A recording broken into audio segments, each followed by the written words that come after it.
Padre, del Hijo y del Espíritu Santo.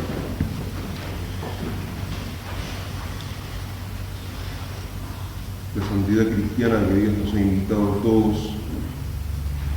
todos nosotros, desde el momento del bautismo, de nuestro bautismo, se funda en la fe, que es llamada raíz de nuestra justificación.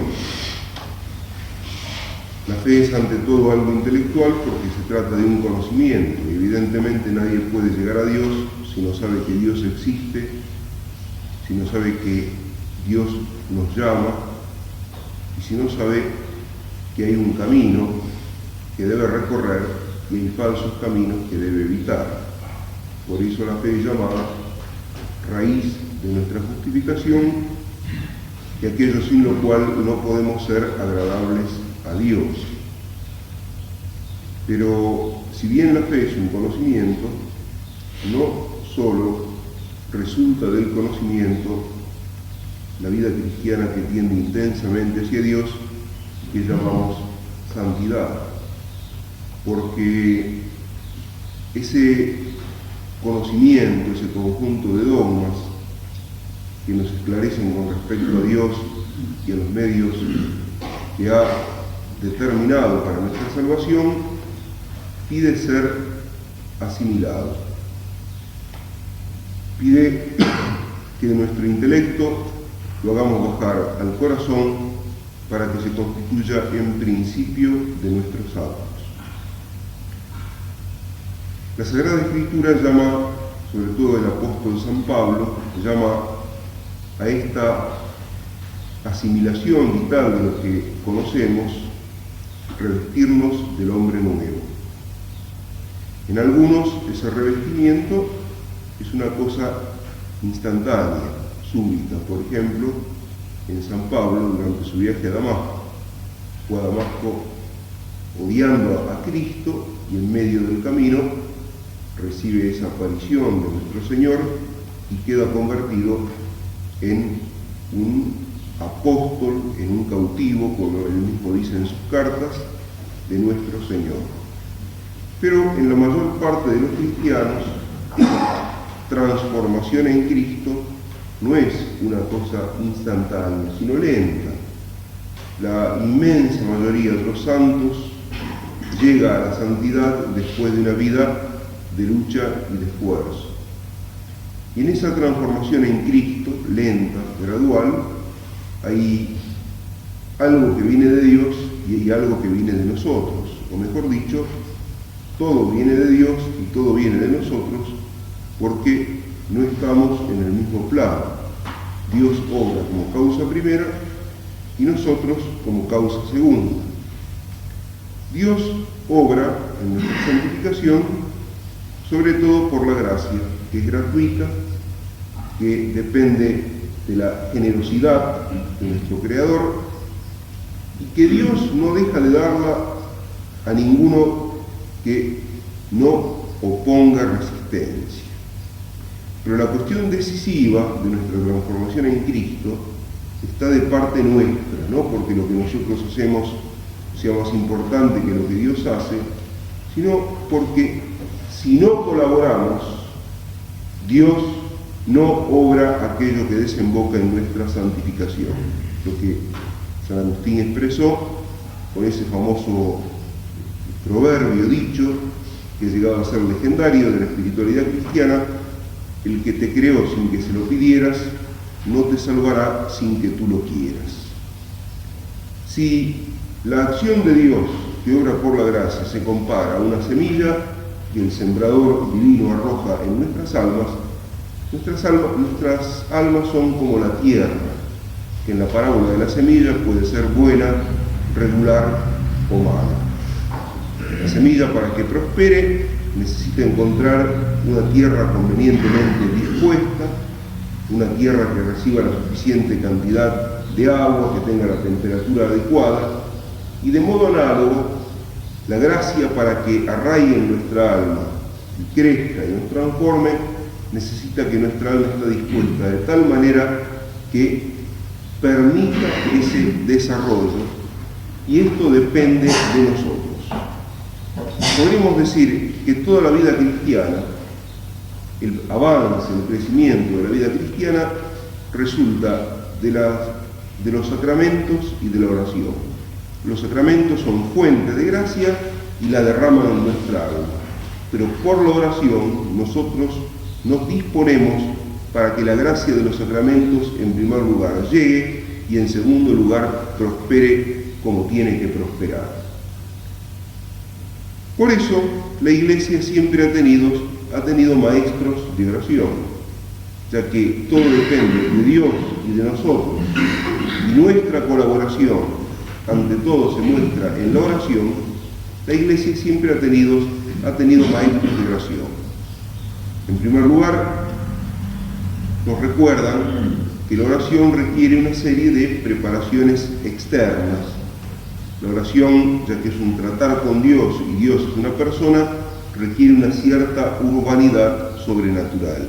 Los que hicieron ejercicio de San Ignacio, sobre todo ejercicio de mes, donde hay más posibilidad de ver estas cosas, recordarán en las adiciones todas aquellas reglas que da San Ignacio para la urbanidad sobrenatural que pide la oración.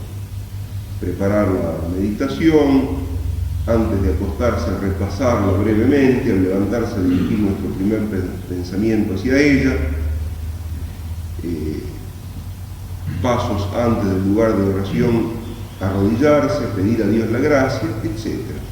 Hay también toda una serie de disposiciones internas, porque si no seríamos como los fariseos que cuidan lo exterior y desatienden al interior.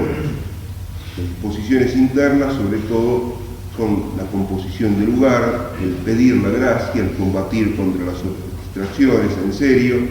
Está aquella anécdota de Santa Teresa, recibió de parte de una persona el pedido de que intercediera por ella ante el Señor para que pudiera tener oración, y ella cuenta que escuchó de Dios, no escuchó físicamente, pero sí entendió que Dios le respondía: hace muchos años que quiero tener oración con esta persona, que quiero que esta persona tenga trato conmigo, y sin embargo encuentro siempre la dificultad de sus distracciones.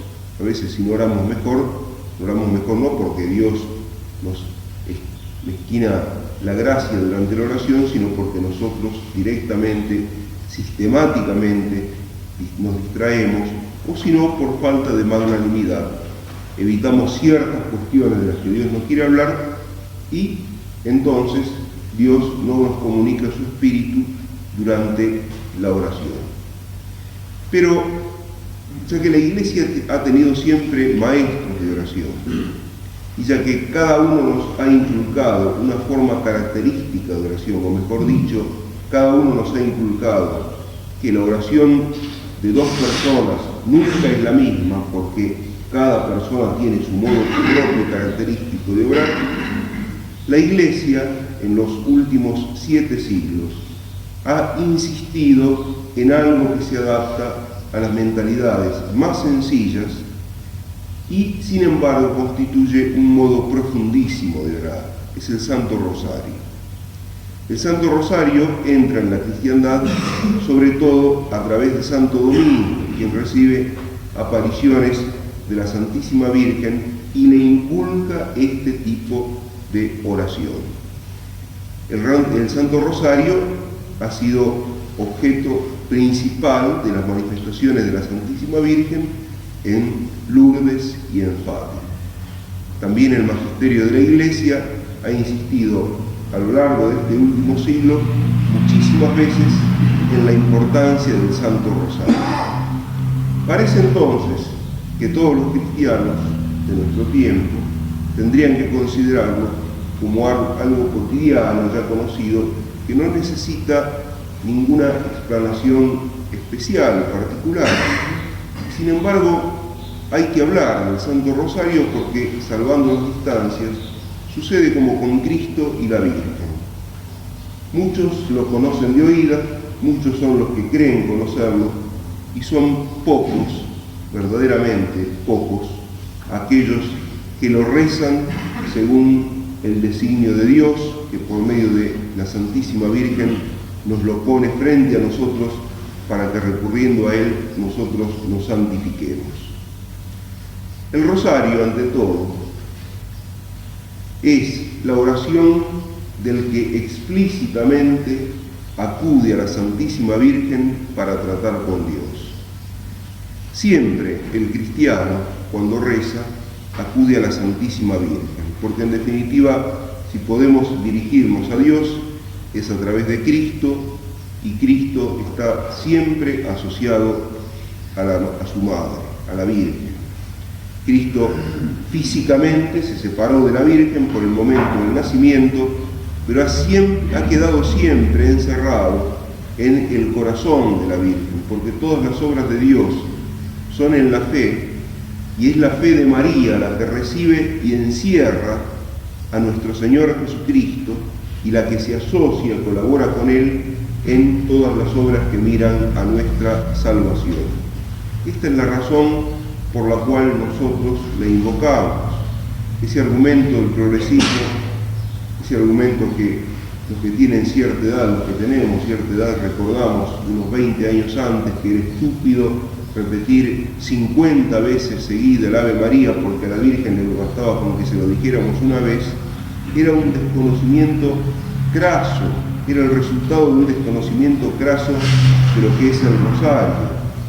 Ese rosario golpea insistentemente, por medio de cada Ave María, el corazón de la Virgen, porque nosotros necesitamos conectarnos con ella para tener inteligencia de Cristo, para penetrar profundamente en el misterio de Cristo.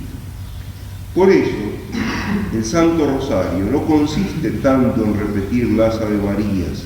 Las Ave Marías repetidas significan como nuestro grito de auxilio a nuestra Madre para que nuestra Madre nos ilumine, nuestra Madre haga derivar hacia nosotros, hacia nuestra mente y nuestro corazón, parte de esa ciencia altísima, ciencia eminente que ella tuvo porque conservaba todas las cosas de Cristo en nuestro corazón.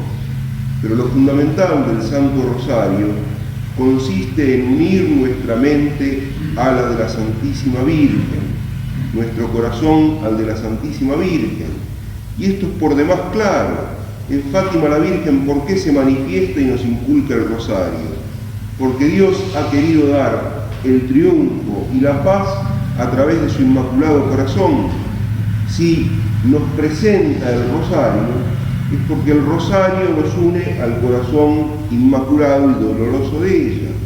Esta es la razón por la cual golpeamos insistentemente, clamamos hacia ella, la reconocemos nuestra Madre, porque queremos unir nuestro corazón al de ella, a fin de que derive del corazón de ella, del corazón nuestro, esa plenitud de gracia, parte de esa plenitud de gracia, parte de esa ciencia, inteligencia y sabiduría que poseía por penetrar más que ninguna otra criatura en el misterio de Cristo.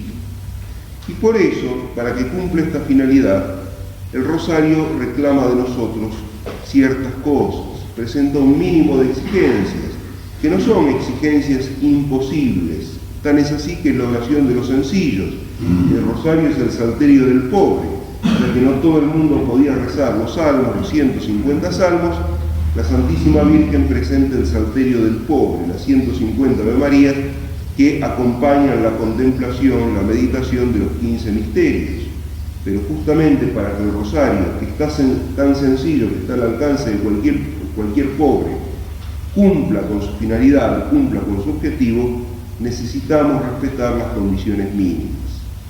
La primera es atender a lo externo. Aquellas condiciones que San Ignacio nos quería inculcar con respecto a la meditación, también valen con respecto al rezo del Santo Rosario. Uno no puede, por ejemplo, o no es conveniente rezar el Santo Rosario inmediatamente después de comer. ¿Por qué? Porque cuando uno terminó de comer tiene la comida en el estómago, no tiene la mente despejada como para contemplar. Lo que puede hacer es repetir, apilar Ave María, pero así como construir la casa no es apilar ladrillos, sino que de una cierta forma inteligible que rija la acumulación de los ladrillos, rezar el rosario tampoco es apilar Ave Marías. En segundo lugar, no distraerse voluntariamente, pero no es tanto lo externo lo que asegura nuestro buen rezo del Santo Rosario, sino lo interno. Que el rosario sea contemplación. Este es el punto decisivo. Nosotros cuando lo rezamos entre varios, renunciamos y decimos en el primer misterio contemplamos, en el segundo misterio contemplamos, en el quinto misterio contemplamos, pero contemplamos algo. ¿Es verdaderamente contemplación? Podemos hacer un experimento, los que hicieron retiro de mesa alguna vez lo habrán escuchado. Hace 5, 6, 7, 10, 15 o 20 años que cada uno está rezando el Santo Rosario. Si tuviera que escribir lo que ha contemplado en un misterio a lo largo de todo este tiempo, ¿podría escribir algo? ¿Alguna vez contempló algo? Y es perfectamente posible contemplar. Es tan posible que un niño puede rezar el rosario y entender algo más profundamente un misterio de nuestro Señor. Los pastorcitos en Fátima tenían una inteligencia hondísima de los misterios de Cristo y de María. Y nosotros, ¿por qué nos resignamos a hacer del rosario una simple acumulación de Ave María y nos desentendemos de ese hecho que está hasta físicamente significado? El rosario no son las cuentas, sino una cadena que va uniendo las cuentas. El rosario no solo son las Ave Marías, sino la contemplación que va enhebrando nuestro rezo de las Ave Marías. Para contemplarlo necesitamos conocer la historia y por ello entender cada vez mejor, o por lo menos esforzarnos para penetrar cada vez mejor en el mundo de los evangelios. Para contemplarlo necesitamos hacer la composición del lugar, no distraernos, que nuestra imaginación esté quieta mirando la escena en la que se trata de penetrar, y sobre todo, como lo dice San Ignacio en los ejercicios cuando explica la contemplación, que es invalorable. Para contemplar, nosotros tenemos que mirar con ojos muy vivos, muy despiertos la escena, ojos que no ven, corazón que no siente, y convencernos de que nosotros estamos llamados a participar en esa escena. Eso es lo que determina la contemplación, porque los misterios que vivieron Cristo y su Madre los vivieron para nosotros, para nuestra salvación, para que nos beneficiáramos mediante esos hechos salvíficos.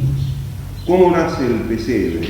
El pesebre nace cuando San Francisco de Asís, que se da cuenta de la actualidad de cada uno de los misterios de Cristo, quiere, para representar la escena, para ayudar a hacer a los que están alrededor de él la composición del lugar, armarla físicamente.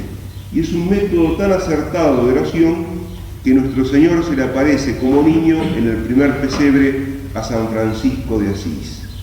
Tomar todos aquellos recaudos exteriores que aseguran que nuestra oración vaya a ser oración, pero además contemplar la escena, componerla, darse cuenta, convencerse de que lo que se contempla tiene una actualidad para nosotros, porque Dios quiso que esos hechos tuvieran lugar para nuestra salvación, y en segundo lugar, penetrar activamente en esa escena, dirigirse activamente, no con palabras físicas, pero sí con la mente, a nuestro Señor y a su Madre, porque vivieron esos hechos para alcanzarnos a nosotros la salvación y esperan que nosotros lo reconozcamos y nosotros respondamos a esa invitación.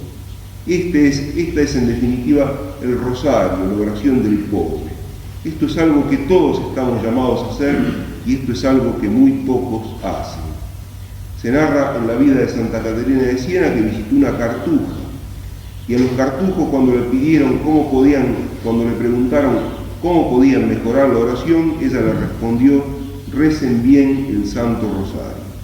Eran cartujos, ayer celebramos a San Bruno, hombres que habían dejado todo, hasta la palabra, vivían en el silencio, se suponía que debían tener una altísima oración, y Santa Catarina le dice que va a ser una oración muy digna de los cartujos, muy adecuada al nivel espiritual al que Dios llama a los cartujos, si saben rezar bien el Santo Rosario.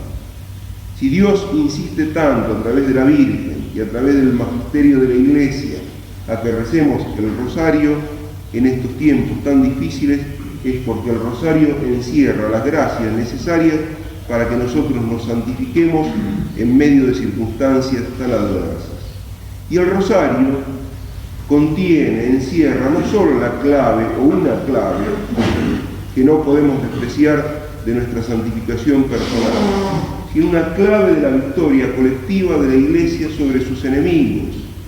¿Cómo se establece la fiesta del Rosario, esta fiesta que celebramos hoy, el 7 de octubre?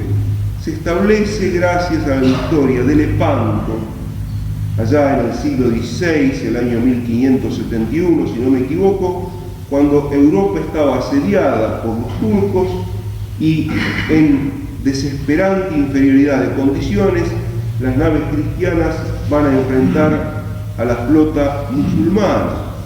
Y sin embargo, una intervención providencial de Dios, significada a través de un brusco cambio de viento, permite que las naves cristianas se alcen con la victoria y ese día sean liberados más de 12.000 cautivos.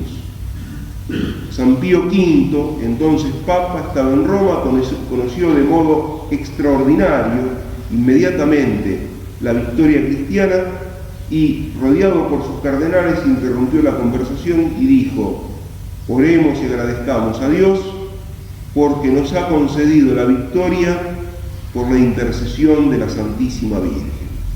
Y los días anteriores a la batalla, las calles de Roma habían sido recorridas por los miembros de la Cofradía del Santo Rosario, que rosario en mano pedían a Dios que los librara del peligro musulmán.